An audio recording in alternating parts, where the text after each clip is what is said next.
Hi, Liz. Welcome to Retreat Finder. We're with Liz Frost today in Sugar Ridge in Ontario, Canada. Is that right? Yeah, that's right. Oh, that's great. I'm in Vancouver, Yeah. BC. Yeah. Liz, how about we start with a little bit of background? I know you're a registered psychotherapist. However, from your bio, I know that you had a pretty varied background in accounting and other things. So how did you get into the psychotherapy realm? Oh, that's sort of a serendipitous, convoluted sort of story, but probably close to 30 years ago now, I was working as a chartered accountant in Toronto, and very close to where I live, there was a meditation center that offered regular classes, and I used to go there for classes. And I had a colleague at work had asked for a brochure from the place. And so this one night as I was leaving, I grabbed what I thought was the brochure for the center, and it was actually a brochure for the therapeutic training that I ended up doing years later. But it was, I grabbed this brochure, and then as I was reading through it, it just resonated with me. So I kind of tucked that away. And when I decided to shift careers, then that was the program that I ended up going to do. What is tell us a little bit about sort of the branch of psychotherapy that you specialize in. Um, it's not a specialization. You're not really allowed to say you specialize in anything, but it was a somatic based training. And I already had a background in meditation and yoga. Was actually introduced to yoga as a form of meditation at that same Dharma center that I was going to. And so when I started doing training in somatic, very client focused modalities, it just everything kind of came together and it all made sense. So, yeah, it's a somatic based modality. Amazing. Since then, I've done all kinds of training. So now I couldn't really tell you exactly what happens because they've all sort of melded together into meeting a client where they need. Do you work one on one with clients, or how do you I work? do. I try not to do too much of that anymore because I'm too busy with the center. But it certainly informs the nature of the retreats that I do, and I facilitate a lot of therapeutic retreats as well. Um, and it seems to work. Yeah. Great. How did Sugar Ridge come into the equation? Where did that story pick up? Oh my goodness. Well, that was kind of like a calling. You know how some people will talk about a spiritual calling and they had to become a priest. Yeah. So after I did my first retreat on my own in the middle of nowhere in a cabin at the a Dharma center here in Kinmount, Ontario. It's still there. It's a beautiful center. When I got back to my office the following week, I just sort of had this kind of kick in the head. You must create a retreat center. And I accepted the challenge and said, yes, okay, fine, I will do this.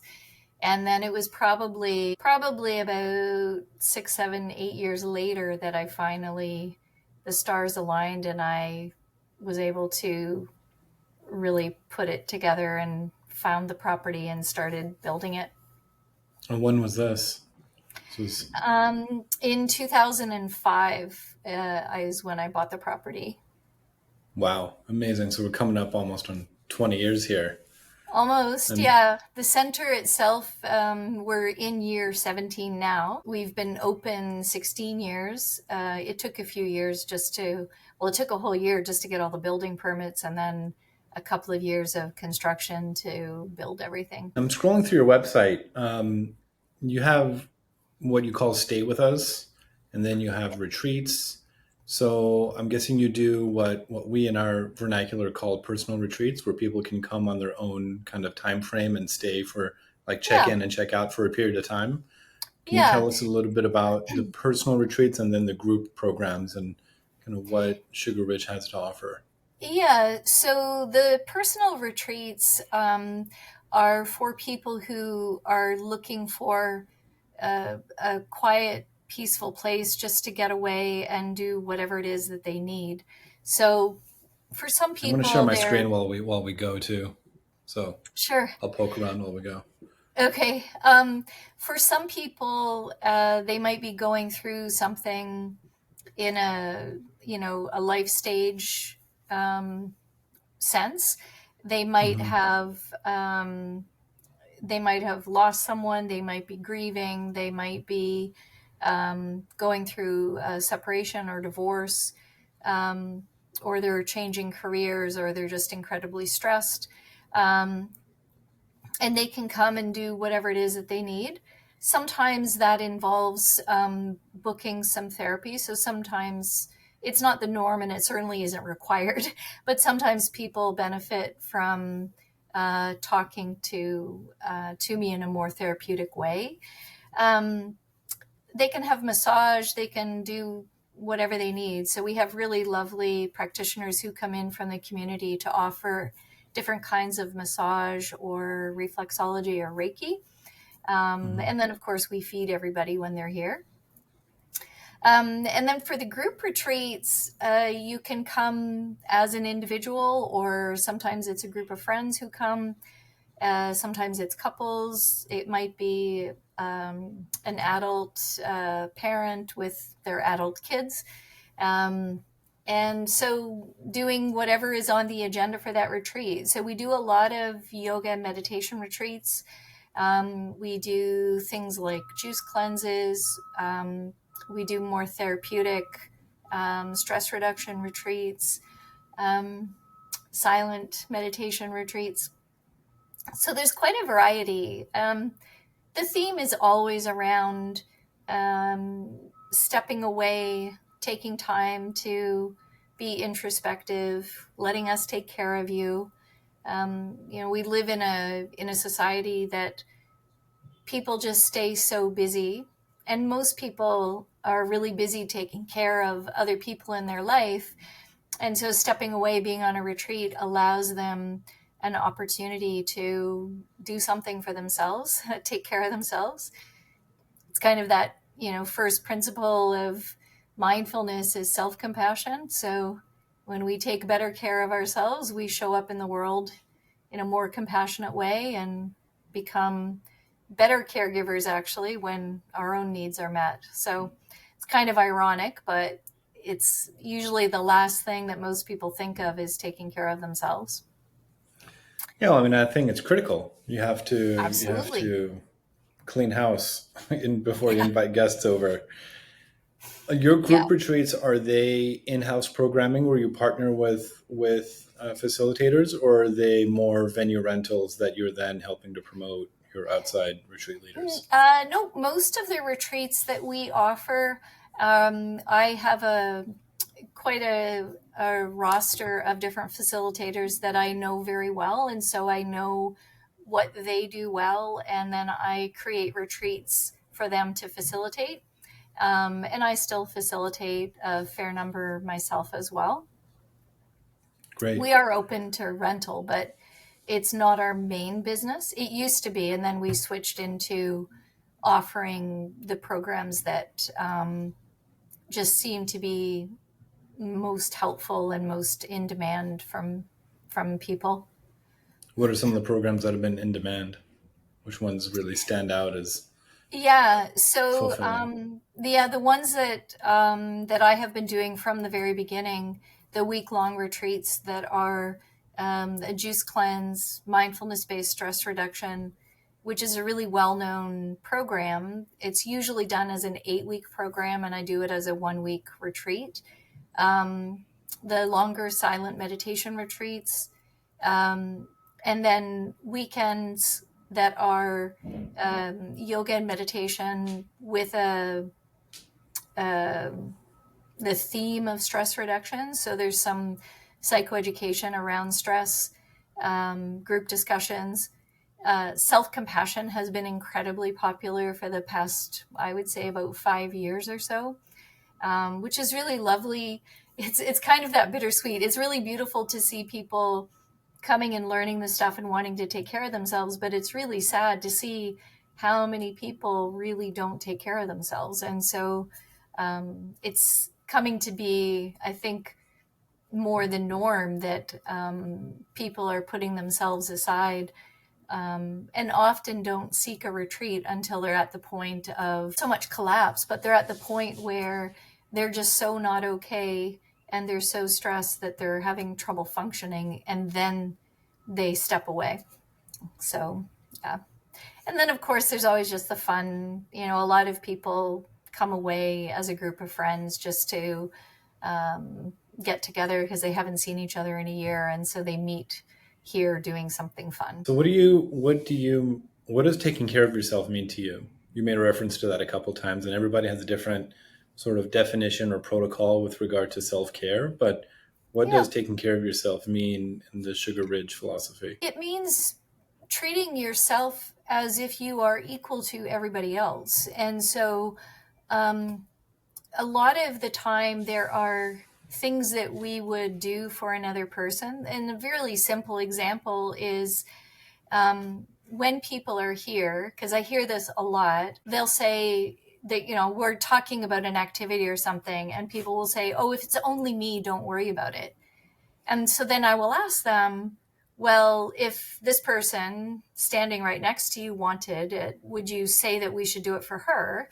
And they will say, oh, yes, of course you should do it for her, but don't worry about me. And it's like, but why aren't you equal, right? So why don't you matter just as much as the person standing beside you, whether you know them or not? And so that's kind of the baseline standard is, do you care for yourself, even to the extent that you would a complete stranger? Because often we will say, oh, it's okay, it's fine for them to do it, but I can't. Sometimes I use the example of, do you have to have your house spotless and clean before your best friend comes over, but you can go to their house and fold their laundry? Like, you don't actually care. You can go help them clean, but heaven forbid somebody see your dirt, right? Like, Hmm. those are kinds of beliefs where you're making yourself be unique in a negative way. I'm so special, you can't see my dirt. Your dirt is Yeah. completely fine, not offended by it at all, but you can't see mine. And it's that kind of thing. And it's going to be different for everybody. So I can't really say, what does self-care look like for you? I don't know your life. Um, what it looks like for me personally is walking my dogs every day, getting dirty in the garden, and making sure that I'm eating healthy food. If I need anything more than that, then like, if I need a massage or something, I don't wait until I'm in so much pain that I can't function. At the first kind of niggling of, something's not quite right, I can make the appointment. And I think it's important to be in an environment where maybe the environment cares about and supports your needs more than maybe you have in the past yourself. And it Yeah, gives you permission to have needs, and it gives you permission to yeah, um, even allow yourself to ask yourself, what are my needs and yeah, how do I need to be cared for? yeah. Even for a lot of people, so most of our guests are middle aged, I would say middle aged women, and a lot of them have adult children. And so when they are talking about themselves in terms of, oh, I don't get a massage for myself, as an example, and I would ask them, if your child needed a massage, would you get it for them? Of course, of course I would do it for them. If they needed any kind of therapeutic intervention, in a heartbeat, they can have it, but I'm not worth it. And so those kinds of standards don't really serve, because what happens then is we go into relationships from a sense of lack or being less than, or having this sort of underlying I don't matter kind of belief, and you matter more than I do, that automatically puts us on an uneven footing to be together in relationship, regardless of what the relationship is. I think parenting is an interesting journey. I haven't parented a human child. I've parented a puppy, but there's a natural progression, I think, that I've witnessed in people around me that have become parents, where you have to subordinate your own needs to an extent to this creature that's completely dependent upon you for their Mhm. survival. Of And course. whether those needs are sleep or financial or enjoyment or whatever, there's a natural process where you have to get into that mode of sacrificing your own needs for the survival and welfare of another person. And then especially with cultural and you brought up the gender issue of women and the conditioning that women have of their needs are perhaps not as important. He gets into this sort of rut, or gets into this conditioning where your needs are less important and your needs are less important.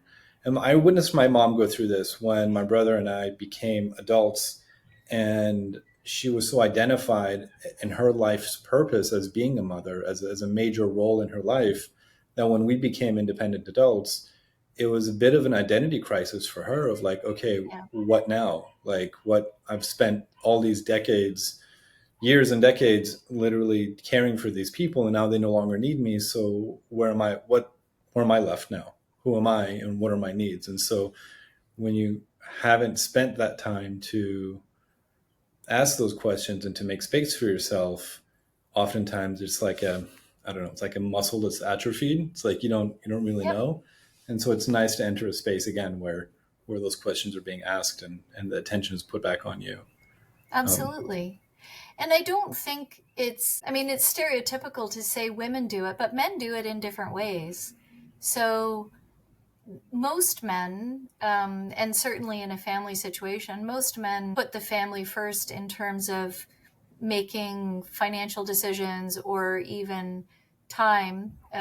They do sacrifice their time to be with their kids or to do certain things. They might be doing different things if you think of traditional roles in the family, um, but maybe not, like not necessarily.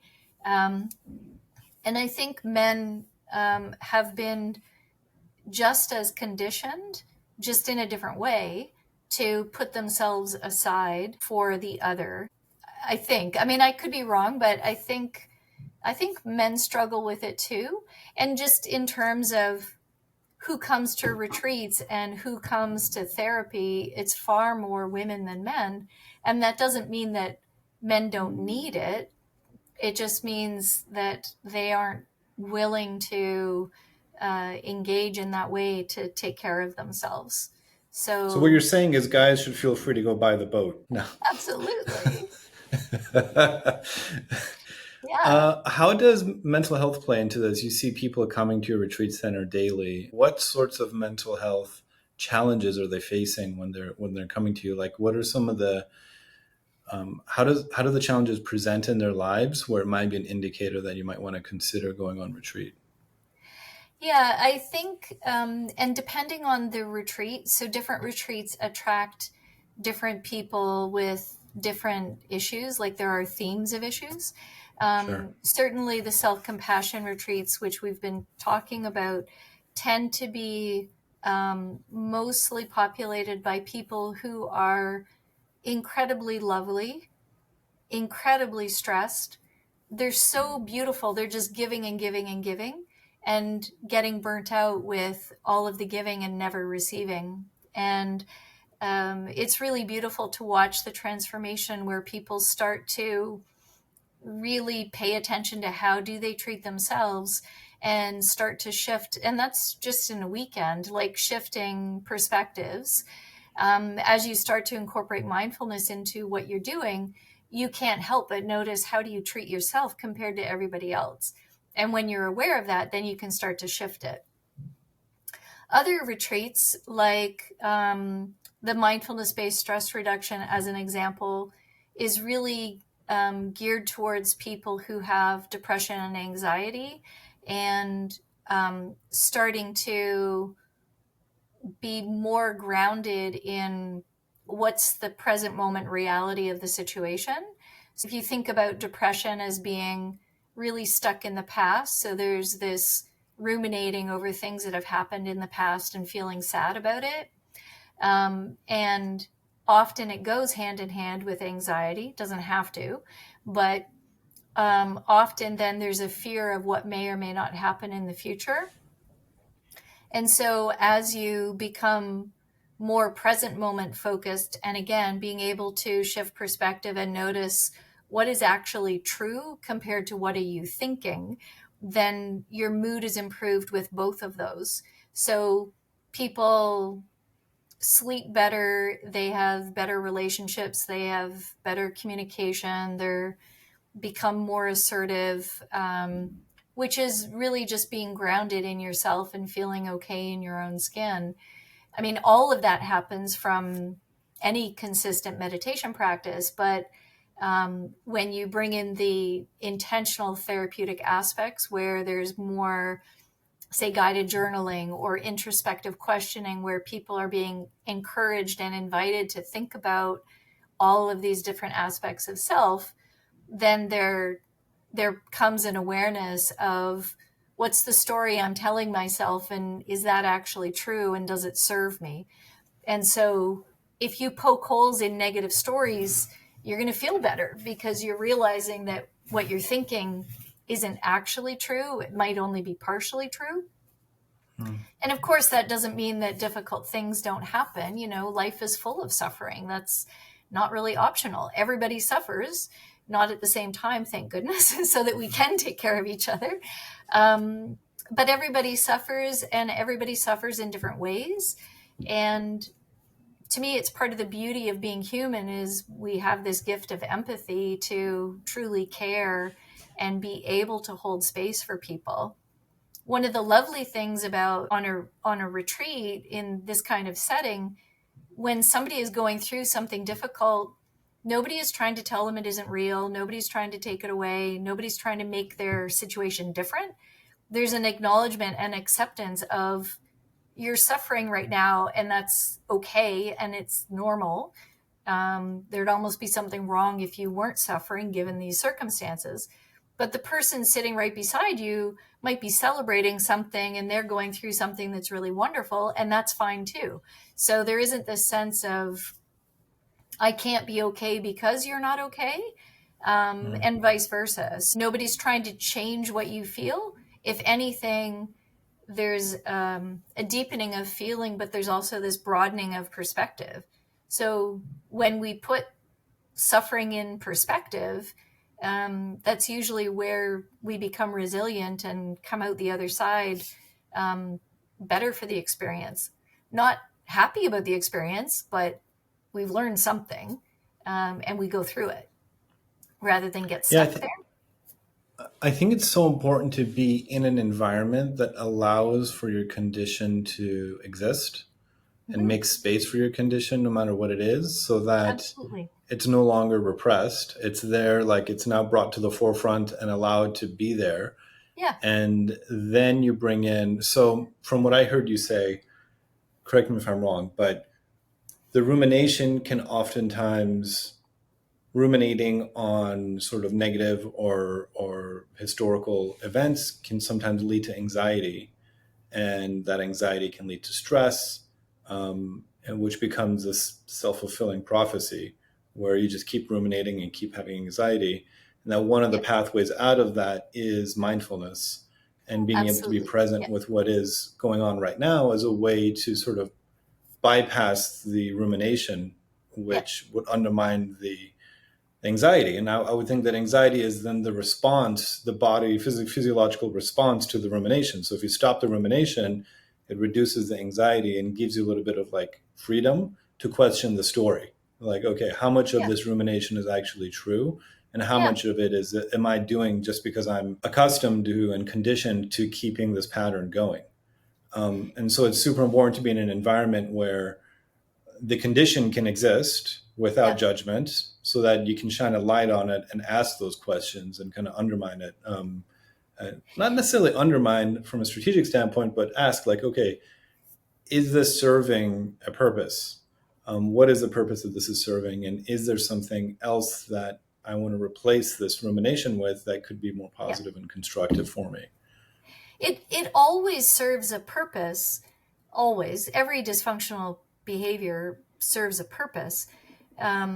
But sometimes there's a disconnect between the need for whatever it is. So, for example, if I worry about the weather, what the weather is going to be tomorrow, then I'm going to be prepared for it and I can avoid whatever it is. Then, if I'm so focused on the weather that I can't function today because we might have weather tomorrow, then I can notice that I'm doing it. So it's not so much about avoiding the rumination, but rather being aware that I'm doing it.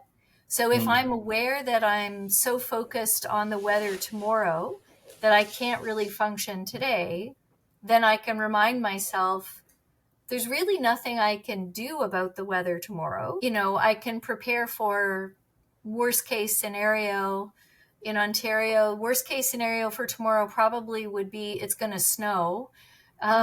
It's hopefully not yet, but it could. And if it did, what would I do about it? Well, I would dress warmer. Like there's really nothing I could do about it. So once there's that awareness of what is out of my control, and this is that principle of equanimity that comes in from your meditation practice.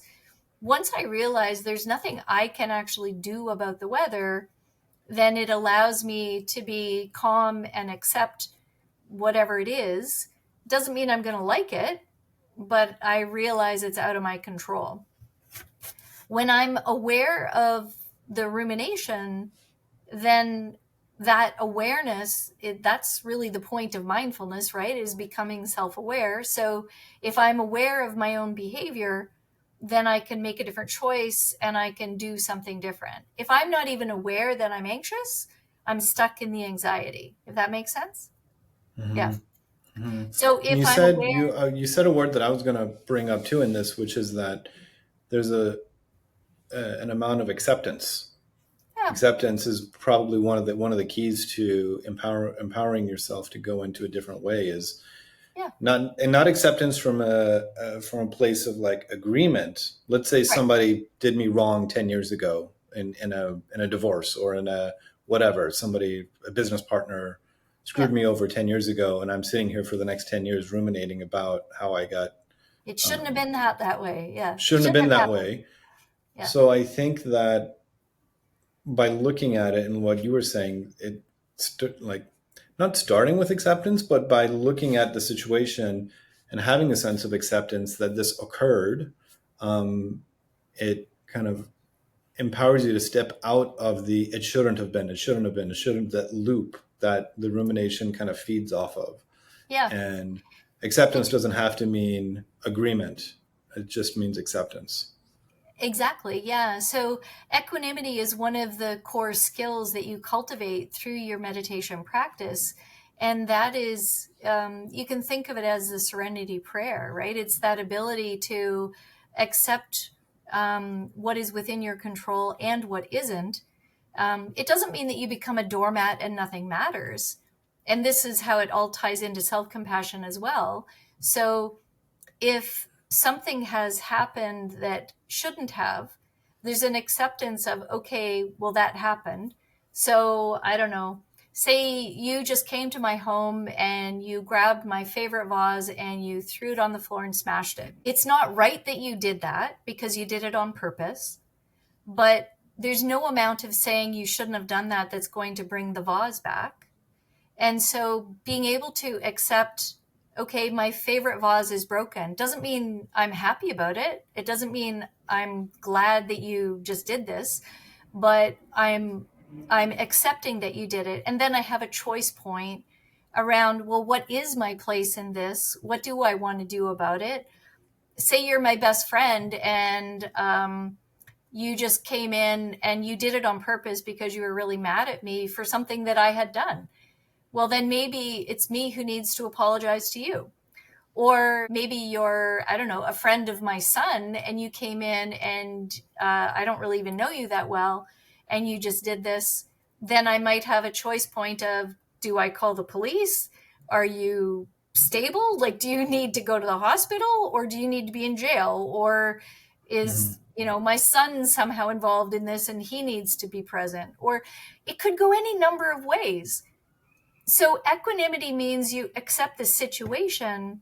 It doesn't mean that you like it, but it really does alleviate a lot of stress, because in a stressful situation, there is the ability.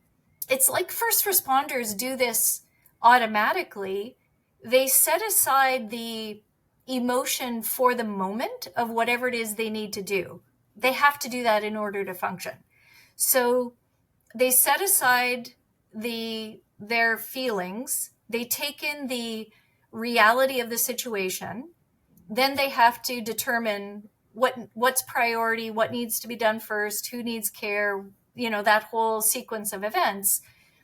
After all is said and done, then they can collapse. Then they can have that, like, holy crap, that's what I just had to deal with, and that was horrible. And they take in the reality then. In the moment when you need to be in action or in service, it's not helpful to have your breakdown, but it's part of being human that you feel what you feel. So equanimity doesn't mean that you don't feel your emotions. It's almost like there's a choice point around how do you choose to respond in the moment, in the situation, and then you can, with a clear head, decide, how do I want to act in this, if at all? Is this any of Yeah. my business? Is it none of my business? Am I obligated to interfere? Or am I making myself more important than I actually am? Yeah, I And it love can that go, discussion of like the choice point of like what your involvement is going forward, because I can yeah. imagine, first of all, I can imagine that this conversation is probably not the opening conversation you would have with someone, but rather you got to build up to the acceptance point.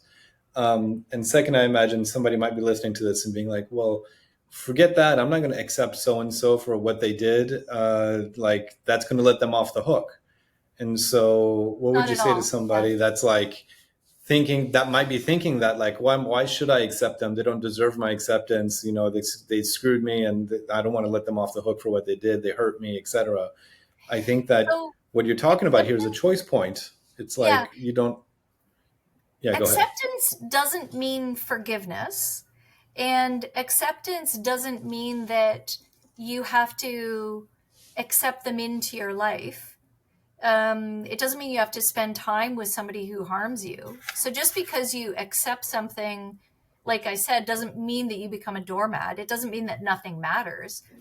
There was, years ago, the Dalai Lama was interviewed, when he started going back to China and being involved in like more diplomatic talks around what was happening with Tibet, and being with the members of the Chinese government. And people would say, how can you go there and how can you talk about loving your enemy, and um, how can you have this sense of compassion for these people who have harmed you in such a severe way, like they've literally taken your country. And can you sorry to interrupt? Can you, for folks who may not know the history, could you give a quick line on like the history of Tibet and China and what happened, just very briefly, Oh, because some people may not know the yeah, context. sure. So I think it was in the 60s. I don't even know what year it was, but Tibet is a very small country that borders China and Nepal and Bhutan, and there's a lot of little countries in the Far East. But um, China invaded Tibet, which was primarily for lack of a better word, a religious country. It was very dominated by Buddhism. There were huge temples all over the place, and lots of monasteries. Probably most of the population was Buddhist. China invaded. A lot of monks were killed. A lot of people were killed. I'm not sure, but I think Tibet didn't have an army, or if it did, it would be like minimal. Mm. Any kind of military action was not the focus of the people. something that I find really interesting, even about the Tibetan language, is there's a lack of pronouns. So people refer to themselves as we. So even when you are thinking about what is good for me, it has to be what is good for us. And I find that just so lovely. Anyway, Mm. the Dalai Lama was and still is, the religious leader of Tibetan people. And he now lives in India, in Dharamsala. In And exile, essentially. yeah, he's living in exile. So he was only Yeah. 19 at the time when he had to flee for his life, had to flee Tibet, which is in the Himalayan mountains. So you can imagine the journey is not exactly easy when you are trying to escape through the Himalayan mountains. Anyway, so he was the leader in exile for a very long time.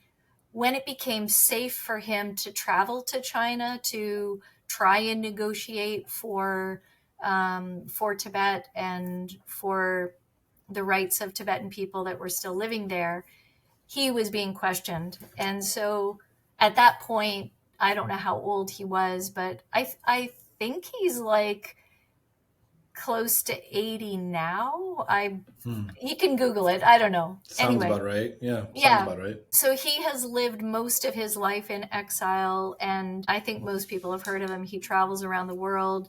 He is promoting world peace and compassion and love and all of that. And so when he was asked about how can you go to China, how can you love these people, his answer was, you can love your enemy, but you don't have to invite them in for tea. And Mm. so it's that whole um, you know the idea of loving kindness as a way of being. So going into the world from this place of compassion, you can absolutely love people who are causing harm. You don't have to promote or accept that what they're doing is right, or that you have to choose inaction. You can absolutely choose action. It's like the monks back in the Vietnam War, the monks who were lighting themselves on fire as a protest were doing that not because they wanted to die, but they were trying to bring awareness to how horrible the situation was. And they refused to harm another person, but in killing themselves in such a dramatic way was a way to bring attention from the world, who was kind of ignoring the situation, to say, hey, could you have a look over here and see what's going on, because it's kind of not cool, to the point where they would kill themselves. And so a lot of people, I think, still don't understand it or didn't understand it at the time. They weren't just trying to be dramatic, they were trying to shine a light on what was happening. And so choosing kind of the ultimate action in terms of self sacrifice, but ideally for the greater good, is the intention. I'm not advocating suicide, and I'm not saying, go kill We're yourself not too. advocating self-emulation here for No, any purpose. not at all. I Uh, think what's important is like what you were saying is how I'm interpreting it is separating out my relationship to a situation yeah, and doing my inner work to process the way I interpret a situation. yeah, So from the actions I ultimately decide to take to remedy the situation, right? These are two absolutely, different things. And that absolutely, by doing my inner work and accepting the relationship and going through the mindfulness practices, it affords me kind of a modicum of distance from the reactivity that would normally drive my behaviors yeah, that may lead to unproductive outcomes, that may mhm, lead to an escalation in outcomes as opposed to a resolution. And yeah, so it's really important to take that moment to take a breath, do your processing, come out of the rumination cycle, go yeah, into mindfulness, and then from a place of empowerment and consciousness choose the situation needs, like you were saying, like what is my involvement in this situation. Maybe I don't have an involvement, maybe it doesn't need further input from me, maybe I need to take legal action, maybe I need to take yeah, law enforcement action, maybe I need to set better boundaries for myself. maybe whatever that action ends up being can come Yeah. from a place of choice instead of reactivity. Absolutely. And I think everybody can relate to a time in their life where in hindsight they can see that they overreacted to something, that or they made an assumption about something as and I do a lot of marriage counseling, and it's incredible There's no the reactivity there. There's no yeah, right? reactivity in Yeah. marriages. Yeah.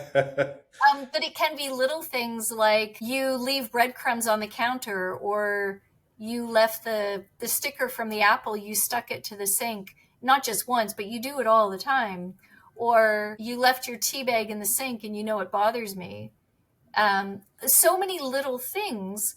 And the spouse will put a whole story on that thing that their partner doesn't even know that they're thinking this. And we set ourselves up then to either be scorekeeping or to, well, you didn't do that for me, and so why should I do this for you?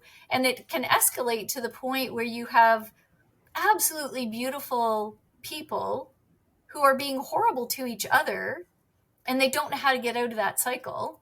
Yeah. And part of the whole being mindful is being able to recognize what's my place in this, what's mine and what's yours.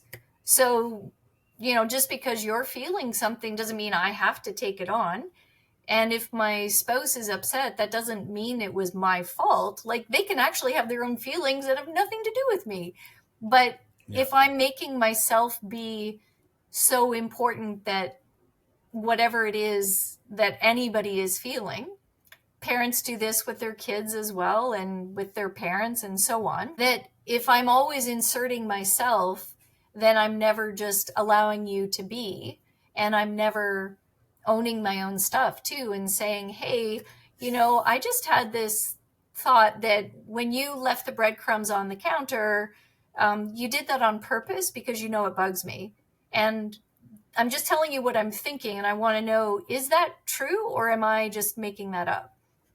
And more often than not, the other person would be saying something like, I had no idea that it actually bothered you. And yeah, I left the breadcrumbs there, but I'm coming back to clean. I'm just eating my sandwich now. And then when I do my dishes, of course, I'll wipe the counter.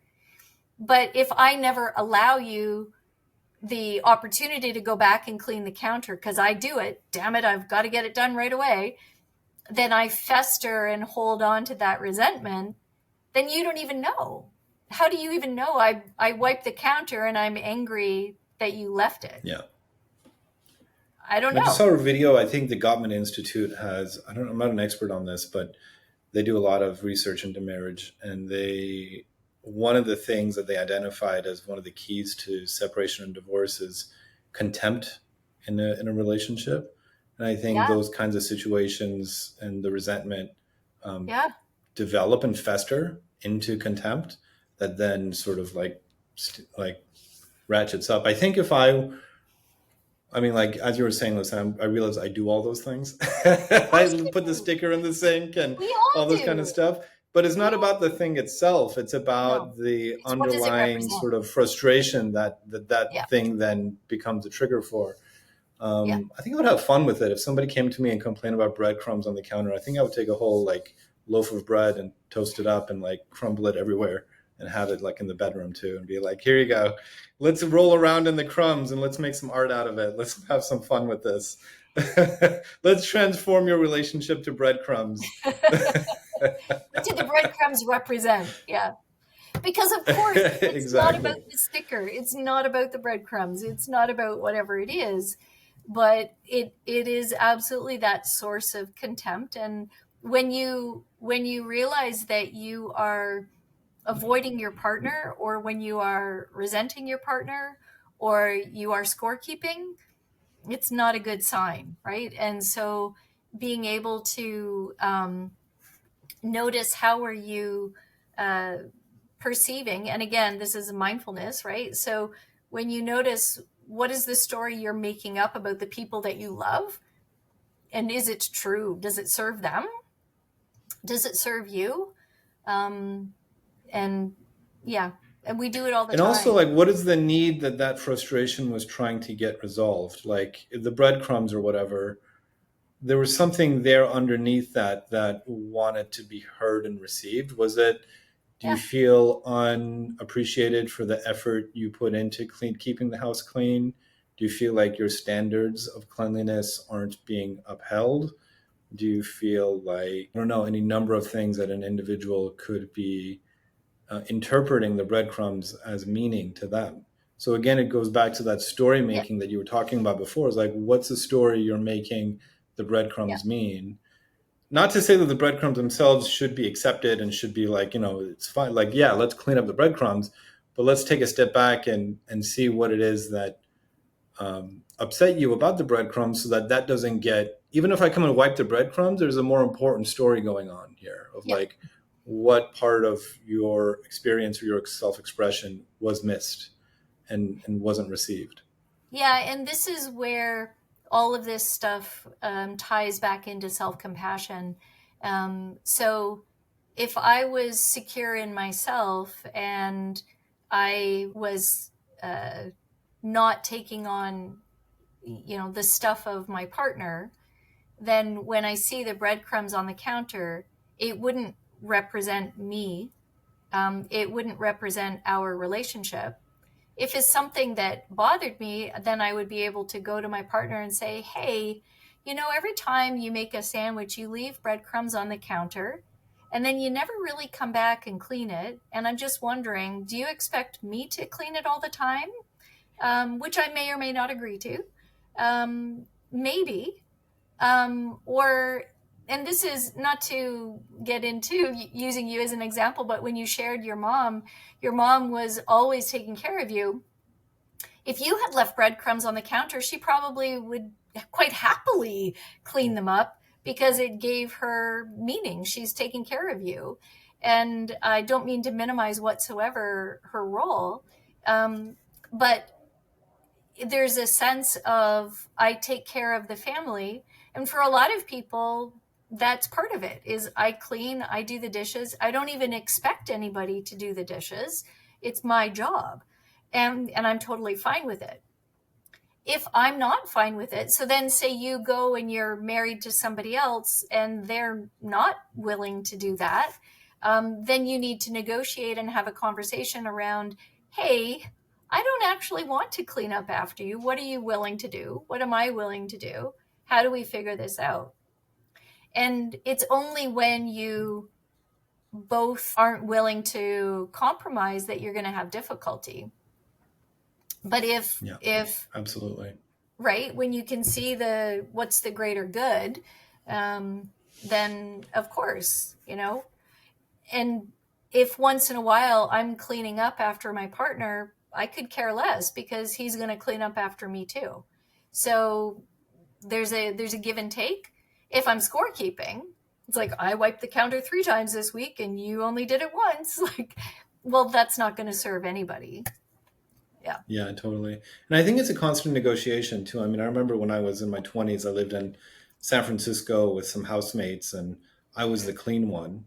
And I was the one that cleaned. I mean, I don't want to like give off the impression here that I got breadcrumbs all over my house, but um, although you don't It see was behind the just an camera right now, I just example. my kitchen right now is a bit of a mess, and it's just bothering me. But uh, I was in a house with some housemates, and one of my housemates, great guy, but he was always like in his own mind, and he would go and grab a cup out of the cupboard and just, once he got achieved his objective of getting the cup, he forgot about the door, and so constantly the cupboards were open, and it drove me bananas. I'm like coming into the, I'm like, how do you not close the cupboard door? And Right. so, luckily, life went on. I didn't have to deal with that situation forever.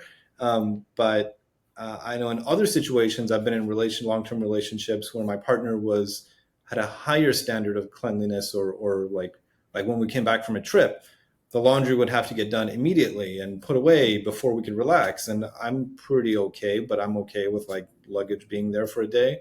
Yeah. So I think there's a constant negotiation that goes on with people with different standards, and making space for yourself as well as the other person and kind of navigating that. Yeah, and there has to be and openness. And again, this is where mindfulness is so helpful, to be able to recognize, what do I have the right to impose on my partner, what is actually none of my business, and what needs to happen in order for us to have a good relationship. Because I could, and if you think about any argument, when you're arguing with somebody, you're trying to make them be different. You're trying to make them see your point of view at the very least, but you're definitely trying to Hmm. make them be different. And where do you have the right to do that, really? So you can have your own opinion. It doesn't mean that you're right. Um, and so when you are aware of how are you in the relationship, then you determine, is your happiness created by something that the other person is doing, is whatever, right? So is your happiness being generated from within you, or is it dependent on the actions of another person? And it gets messy, right? So, relationships are never easy, but if there's an expectation that everything is going to be my way all the time, good luck. And if the other person is feeling that way too, good luck. Like, one of you is going to be miserable. Yeah. And yeah. And again, that's where self awareness comes in, and self compassion, because self compassion is that part of, well, I don't always have to give in. If I'm compromising all the time, that means my needs are never met. That's not really compassionate. But if I am, able to say, you know what, this particular thing really matters to me. I don't care about the other stuff you do, but this thing really matters. I would appreciate it if you do this. Well, then if your partner doesn't do it, then you have a choice to make. At what point is it intolerable where you really don't want to be in that relationship, or not? Like, what's a deal breaker? What what actually matters to you? And a lot of the time, the stuff that we fight about is so irrelevant in, like, the grand scheme of life. Like, Mm. you know, like the sticker on the sink, or the how do you cut off the corner of the milk bag, um, or the tea bag in the sink. Like, I remember my parents got into it. My mom got into it with my dad one time, and never mind their dynamic, but yeah. she criticized him for the way he peeled his banana one time, and it was a big deal. It's like he peeled it from the other end instead of this end, and it It's just drove like easier it was. Well, later I find out that monkeys actually open it from the other end, and that we've because all it's been doing it the easier. wrong way. And my Yeah. dad was right, actually, Mom. God rest your soul. But I But think then it you was should like not you were even. saying before. It goes beyond the thing Yeah. itself. It's like there's some underlying Yeah. contempt or some other underlying discomfort that's trying to get resolved through that nitpicking behavior. You look different. You're being silly. You're, whatever. You look like a monkey. I mean, who knows? It could be any number of things. Yeah. So let's bring it back to Sugar Ridge. I feel like we need to do a plug here. You are in Ontario. What kinds of people are coming to Sugar Ridge? Are we talking local people, or do people fly into Sugar Ridge? What I would who is say, your like ideal folks? well, in terms of ideal folks, it's adults who are, um, wanting Here we are, something that north of is, Toronto. you Sorry, know, Liz. We're north of like a couple hours north of Toronto. yeah, it's about an hour and a 50K. half drive north of Toronto. People typically fly into Toronto if they are traveling. If they're traveling here from outside of the area, Yeah. yeah. Yeah. Or Buffalo. I Even guess you from could, and you from northern, the U.S. You could come into Buffalo. yeah, you could come in through Buffalo or Windsor. Sometimes people fly from northern Ontario down to Toronto and then drive up. Even from Sudbury, Hmm. people fly in sometimes, even though it's only a Okay. 3 hour drive. But yeah, people do fly in, but the majority of our guests are from, like, it's called the GTA, the Greater Toronto Area. Um, Okay. so around Toronto, and then nearby, Aurelia, Barrie, Collingwood are bigger towns that are close by. Got it. Um, yeah, so um, in terms of an ideal guest, there isn't. Ideally, it's people who are mature, who are wanting a more introspective or a more connected experience. We're not a resort. We're not a hotel. People who come enjoy each other. There's still plenty of ability and space to be on your own, but it's really lovely to come together and be in an environment that isn't, it's not, it's happy, but it's not a party atmosphere. People aren't coming here and drinking or using drugs. They can. I mean, I'm not policing what people do. It's just not the nature of the vibe here. There tends to I don't be, recommend bringing drugs across the border though. If you're coming from the U.S., if you were going to well, bring some, no. yeah. I mean, it's ideally, I mean, if you're It's going to not do that. that, It's not that kind of scene. Basically, it's not that scene. Yeah, well, and if it's you're more doing that, contemplative, I guess. yeah, like what's the point of going on retreat if that's what you're going to do? Because then you don't get the benefits of the retreat experience if you're not actually present for it. So being Mm. present means mentally being present. And so, yeah, so that's tends to be more women than men. I would say it's probably like an 80-20 or 85-15 kind of split. Yeah, but And we have all generally, kinds of. I know there's prices change all the time, but what kind of range would somebody be looking at for a? Are these like 3 4 day retreats typically? Yeah, Like, so for a weekend, if people are sharing accommodation with others, it's around 560 for the weekend. If they wanted semi-private, it's a little more. A private room usually is around 800, 825, something like that, and depending that's on, for accommodation, meals, and programming. yeah, That's all in. it's everything. Wow, Yeah. Yeah. great. Yeah, so we're certainly not the most expensive center, but we are probably like a mid range in terms of price point, Hmm. I'm guessing. Um, I'd have to do some research to see what's a normal price for a retreat. But yeah, and then our food is all organic and plant based whole foods. So we make everything here. There's not prepared foods. A lot of produce is coming from the gardens.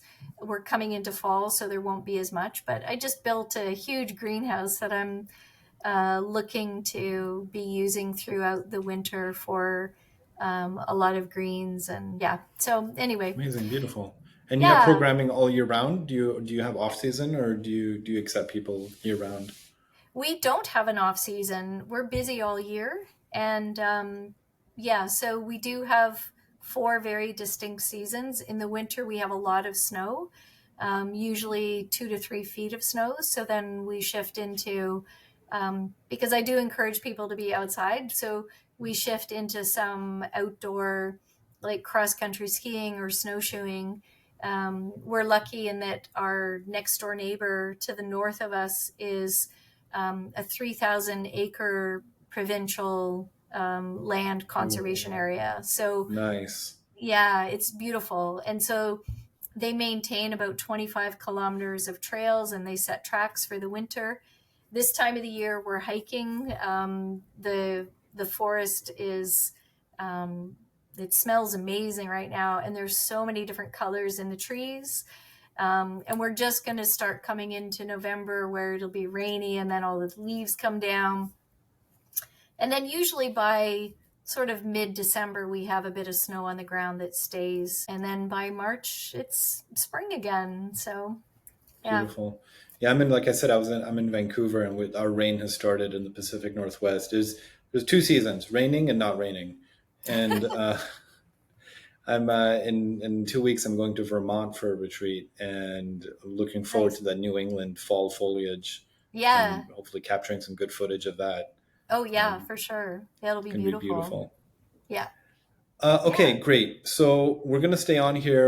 I'm going to end the recording so that we can continue chatting. I know Sugar Ridge has listings on Retreat Finder's directory. However, you can find them on sugarridge.ca as well if you want to go directly to the website Yep. and reach out to Liz. What's the best way for people to reach out? Just through the website, and they can submit a Yeah. contact form if they're interested in a retreat. Yeah, so you can register right online, but there is a contact form if you have questions about anything. But we're always here too, so you can just pick up the phone or email. It's all on the website, so we're easy to find. Tell them you came from Retreat Finder so that they'll give you some special love. Um, Is Amazing. it Retreat Finder or Retreat Guru? No, Retreat Finder. Great. Oh, Thanks for plugging my competition. This is turning in. This is wonderful. yeah, no, yeah, no, we've been using Retreat Finder, oh, a long time. We've had listings there for a really long time, years. I would say, I don't know how long, if you have the records, but going I back, think it was from before. So my partner and I acquired it in 2022, and so yeah, I I think know you it. guys were already part of the Retreat Finder community from before then. So you've been around. Yeah, I want to say we've had a listing for like 15 years. It's been Hmm. a long time. Yeah. Amazing. So it's time to bring some more light to it. So Yeah, absolutely. bring And some more attention to it. I love what you're doing in terms of highlighting different centers and being able to sort of put a face to the name, right? Like when you get a sense of what is the place all about, then it gives you a better ability to make a decision about where do you want to go. Yeah, Yeah, absolutely. I think that it's nice to put a lot of our space and a lot of the online finding a retreat experience is sort of transactional. And it's yeah, so important for you to look and feel and touch and smell and figure out what these people are all about and do a vibe check of what you're going to yeah. enter because they're not commodities. These retreats are created by No, people, and every one of them brings yeah, a unique flavor to it and a unique perspective. So it's so important to yeah, understand who it is you're going to spend your time and money and energy and open your mind and heart to be influenced by, right? Ultimately you're going to be influenced by absolutely. these folks, so you want Yeah, to get a and good vibe check. every center has its forte and its I'm sure they're all beautiful. I mean, nobody starts a retreat center just as a business. Like it's it's so complicated and it's so much work. It has to be a passion. Um, and so I'm sure every center is a beautiful place. But it's kind of like finding the right form of yoga. They're all beautiful, but you don't want to do them all. So you find Yeah, whichever one resonates with you or even with what you need in the moment. And then that's what you go with. and there's a tremendous like amount of work and energy that goes on to putting on a retreat. I don't think people understand or seeker Yeah, communities. I don't think they truly understand or appreciate kind of the amount of love and energy that goes into organizing a retreat. I think just gives me an absolutely. idea for doing some behind the scenes type content of like what does it take to put on a retreat. I think that would be Yeah. interesting. Or see the mess afterwards and we have to reset it all again. Yeah. We just had, Liz, think. yeah. Yeah, go ahead. I was just going to say, we just had 40 people here this past weekend. So we're still in cleaning mode. We've been cleaning all day, but still, uh, Is that your capacity for the center? 40 um, people? probably the capacity is 50. It all depends on accommodation configurations. But yeah, 40 is a big group. So And you said you are open to venue hires, venue rentals for yeah, outside groups if they did want to come in? Because yeah. some of our community are retreat leaders looking for venues to rent for their retreats. Okay. So if the vibe is there for you, feel free to reach out to Liz and inquire about venue rentals. Yeah, for sure. Amazing. Liz, thank you so much for your time. I hope that our audience got some great tips and tricks. around dealing with stickers in the sink and breadcrumbs on the countertops. So these are some nice life skills to know, and really appreciate your time. So All thank you for right. coming. Yeah, my pleasure. Amazing. Thank you. Take care.